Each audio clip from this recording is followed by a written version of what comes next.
Dito kami ngayon sa Ayuvarma guys kasi mag-exam na naman ako for the driving license. Nakabahan na naman ako. Guys, oh my god! Nag-exam ako, oh my god! Hei, pumasa na ako guys! Meron akong driver's license sa Finland. Onko se puhelin? Yeah. Now I have a P40 and then he said I can drive only automatic cars for now, and I told him that yeah, I will go to another exam again so I can drive the manual car. Joo. Mut hei, se sun toinen puhe. Oh, may lisensya na talaga ako finally. Almost 4,000 euros in Finland. Niin, mutta se oli sen worth it. Tinatanggal na ni Nico yung aming extra pedal sa car. Kasi meron na akong lisensya. Sobrang happy ko guys. Meron akong lisensya finally. As in, nag-celebrate talaga kami ng ice cream tsaka kape doon sa kanyang lola. Tapos pumili din kami ng ilang beer. Shinare namin dito sa kapatid niya sa Castari tsaka sa mga ibang customers nila dito. Sobrang tuwa ako na nakapasa na talaga ako. Hindi biro yung pinagdaanan ko kasi sobrang laki ng aking nagastos talaga.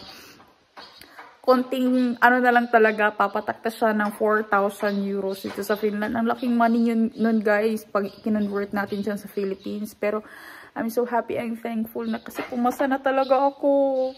Tinatanggal na ni Nico yung aming extra pedals kasi pwede na ako mag-drive independently and I'm already a professional driver dito sa Finland. Tapos yung lisensya ko na card, makukuha ko siya after 1 week.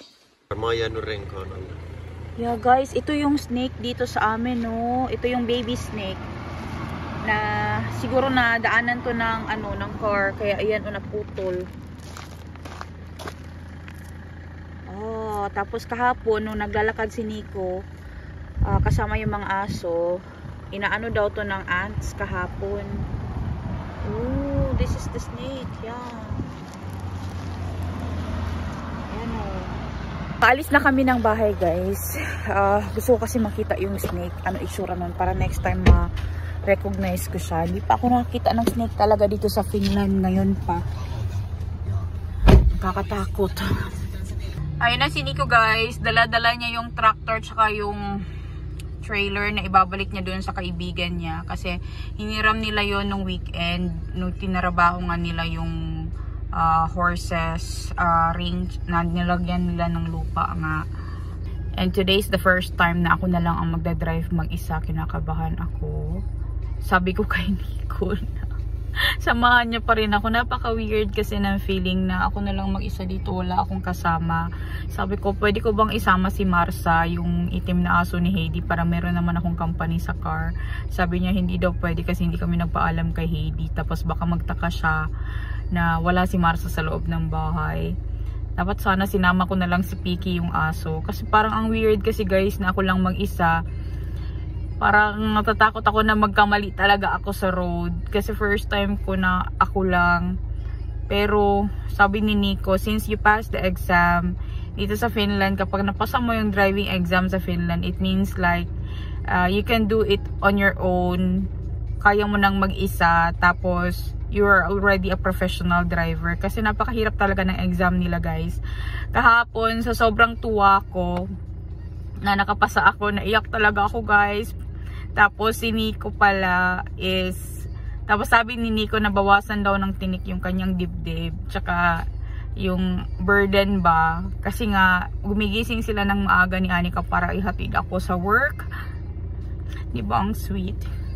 Tapos sunduin nila ako, tapos alam ko naman na nahihirapan din sila, kaya tinatry ko din talaga yung best ko na ipasa yung exam. And I'm so happy na napasa ko talaga. Tapos sabi ko na I can now be like a rally driver, yung racing driver ba, kasi sobrang lakas ko talaga magpatakbo. Tapos nire-remind niya naman ako palagi na remember to drive according to the rules lagi, gaya ng ginawa ko kahapon sa exam ko. Kaya itatry ko guys, natatakot ako na ako lang mag-isa, pero kakayanin ko. And I will try na hindi ako matakot na ako lang mag-isa mag-drive. Kinakabahan talaga ako sobra. But I know I can do it on my own. Lagi ko naman ginagawa everything on my own. Pero ito kasi, alam mo yung first time ko na independent driving. Ba kaya kinakabahan ako. Pero kakayanin ko naman. So, si Nico is dadaan siya doon sa rough road. Kasi meron siyang dalang tractor.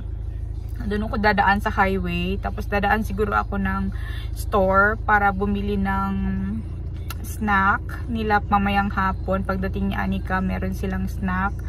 Tapos, since hindi pa ready yung aking parking doon sa hospital, nag-apply na kami.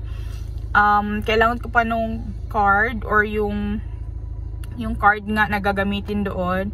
So, bukas pa namin yun makukuha. Ihahatid muna ako ni Nico sa work today. Tapos, dadalhin niya yung card. Tapos, samayang gabi susunduin nila ako. So, but it's still the same thing. Like, alam mo yung iniisip ko ng tomorrow hanggang sa couple of days na darating is ako na lang mag-isa, pero kakayanin ko. Gusto ko naman talaga yung driving. It's just that kinakabahan ako na ako lang mag-isa ngayon. Pero sabi ni Nico, since nakapasa ka dito sa Finland ng driving, it means that you are already a professional driver. Kasi dito hindi biro yung kanilang exam. Dapat perfect mo talaga. And kahapon kayo, sobrang tuwa ko na perfect ko talaga. Alam niyo ba kahapon, hindi ko na pala napagpatuloy yung video ko kasi sa sobrang overwhelmed ko and sa sobrang tuwa. Tapos wala na ring space yung phone ko for taking videos. Dumaan kami ng store, bumili kami ng alcohol. Tapos nagbigay kami ng alcohol or yung couple of bottles lang naman or cans ng beer dun sa friends niya and sa sister ni Nico. Sobrang tuwa nila guys, yung mga andito yung mga customer nila kasi alam talaga nila yung struggle ko na hindi ko mapasa-pasa yung exam nga, yung driving exam, and alam din nila na mahirap din talaga kasi sila din mismo ilang beses din daw talaga sila dumaan doon nung nag-take sila ng exam few years ago. Kasi matagal na silang mga driver. Kaya sobrang tuwa nila. Tapos dumaan din kami dun sa lola ni Nico. Nagkape kami tsaka nag-ice cream. Sobrang tuwa ng lola ni Nico tsaka ng nani ni Nico guys. Lalong-lalo na si Nico kasi nga meron na talaga akong license and I can do things on my own. Yun talaga yung gusto niya na maging independent ako. Gusto ko rin naman na ganun para hindi ko na siya mastorbo kung meron siyang mga trabaho. Ngayon guys, uwi ako ng bahay mag-isa. Pero dadaan muna siguro ako ng store.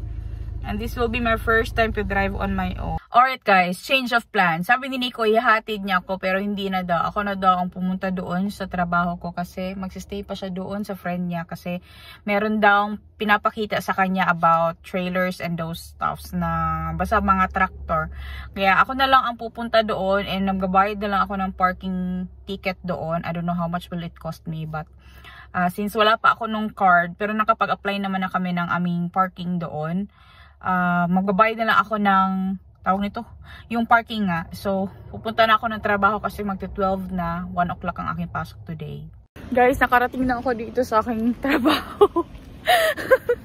First time kong pumunta dito na ako lang mag-isa tapos nag-car. Oh my God! Everything is fine naman. So, I think it was very smooth ride papunta dito kasi hindi busy hours, so wala masyadong sasakyan sa daan. Pero nilalamig ako. Kakatapos lang ng shift ko guys, and pababaan ako ng basement kasi magbibihis na ako. Medyo malamig na today.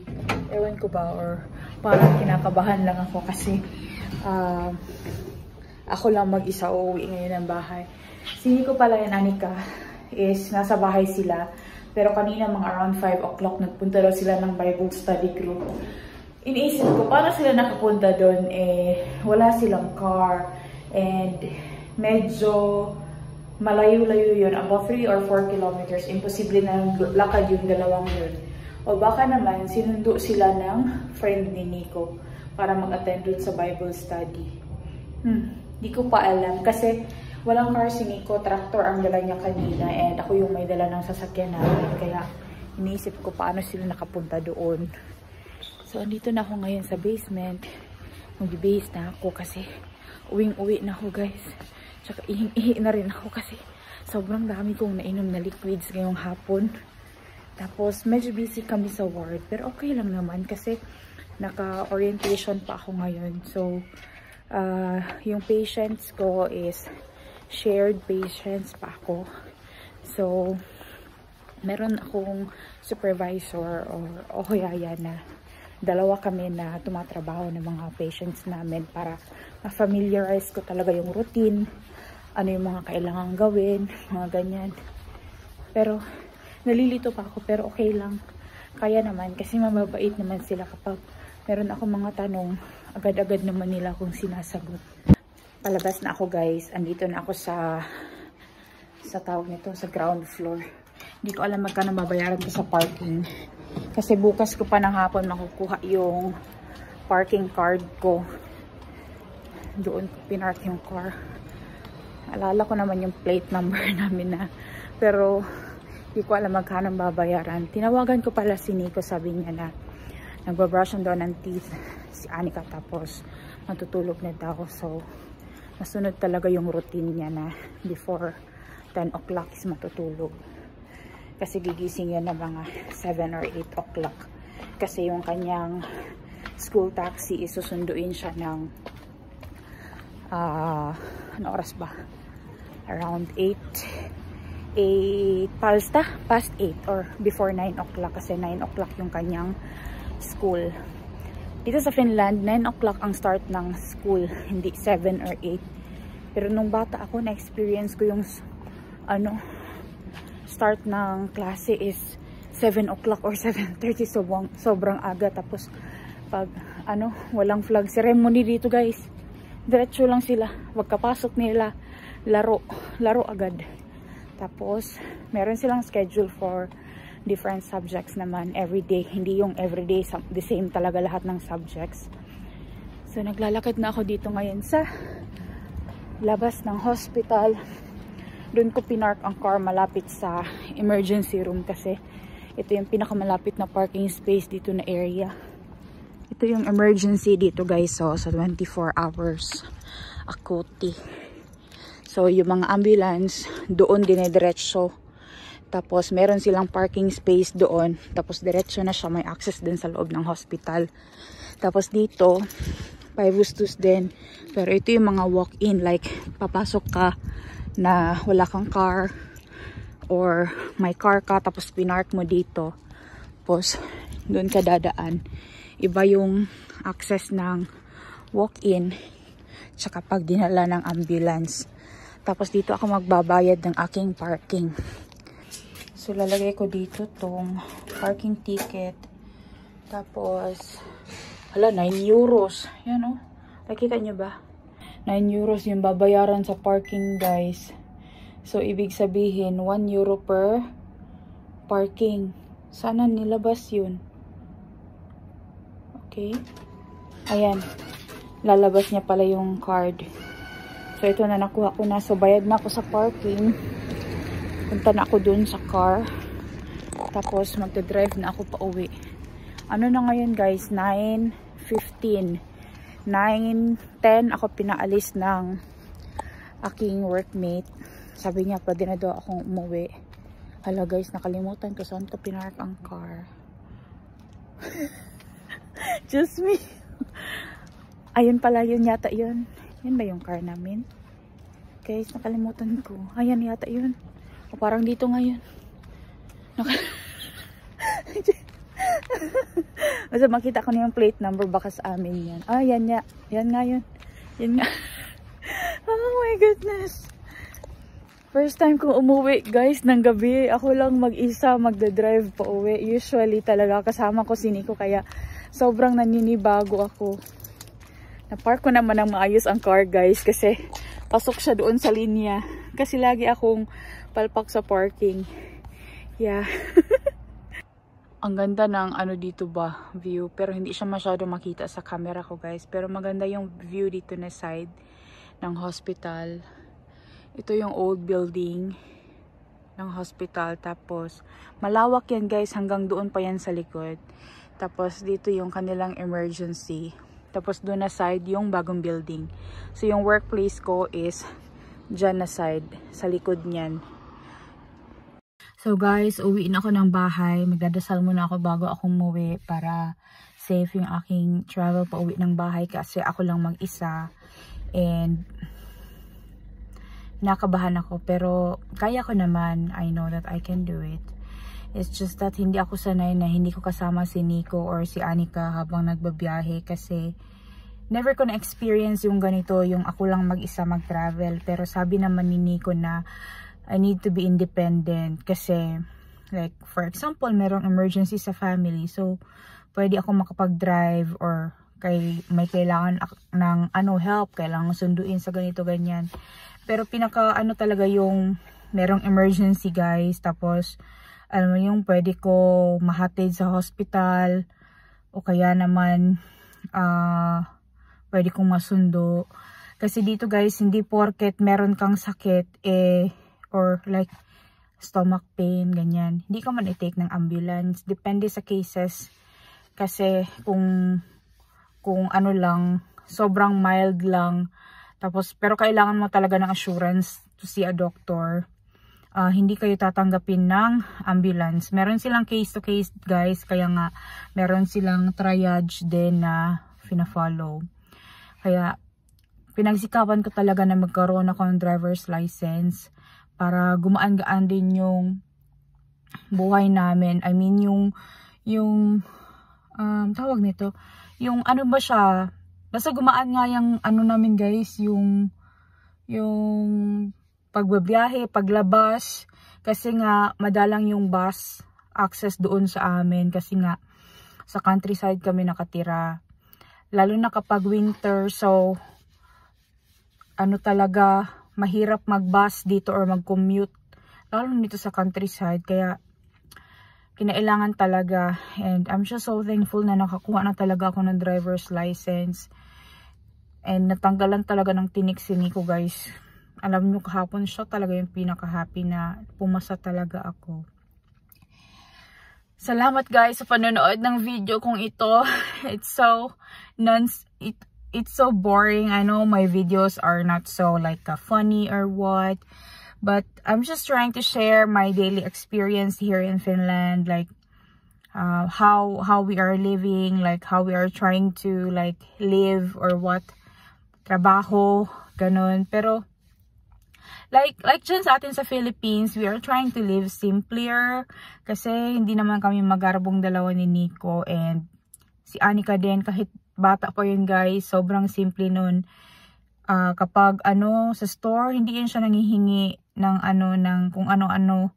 Kung ano lang yung pinaka-importante sa kanya, yun lang din yung hingin niya. Tapos hindi pa jud mahal. Hindi mahal yung mga hinihingi niya ba.